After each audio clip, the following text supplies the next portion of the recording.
குர்ஆன் ஓத ஓத பரக்கத்தும் நிம்மதியும் சந்தோஷமும்.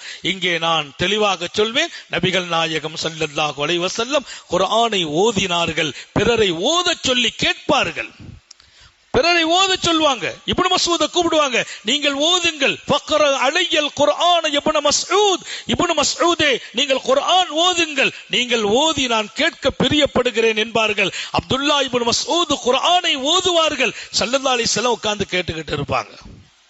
சஹாபிகளை ஓத வைத்து கேட்கிற பழக்கமும் உண்டு. எம்பெருமான் ஸல்லல்லாஹு அலைஹி வஸல்லம் அவர்களுக்கு ஓதுவார்கள். வானவர்களின் கோமான் ஜிப்ரீல் அலைஹிஸ்ஸலாம் அவர்கள் நபியோடு வந்து உட்கார்ந்து நபி அவர்களை ஓத வைத்து ஜிப்ரீல் கேட்பார்கள்.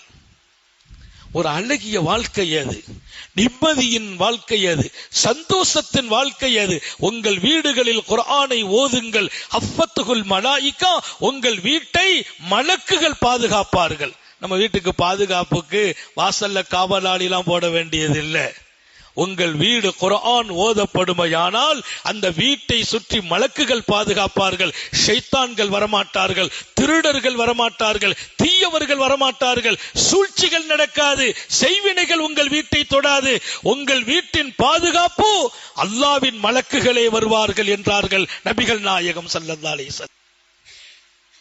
எனவே திருக்குர்ஆன் நமது வாழ்க்கையோடு அது உறை பெற வேண்டும், வாழ்க்கையோடு உறவாட வேண்டும், சொந்தமாக வேண்டும்.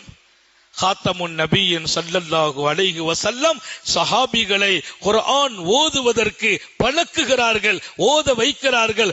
ஓத தெரியாதவர்களே இல்லை என்ற ஒரு உலகத்தை உண்டாக்கினார்கள். இன்னைக்கு அதெல்லாம் குறைந்திருக்கிறது. நாம் மாறுவோம், மாற்றுவோம், குர்ஆனுக்கு சொந்தமாகுவோம்.